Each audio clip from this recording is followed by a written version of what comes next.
Hello, my name is Andres Ramos. I am 20 years old. I live in Cerete, Córdoba. I study botanics.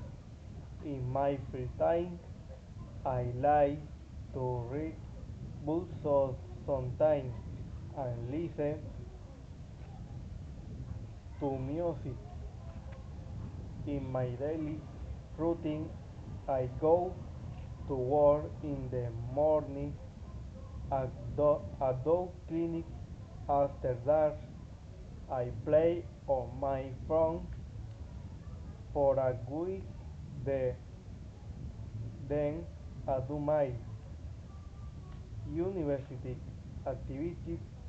I also clean the house and organize my big family. I spend time with my family. We play domino.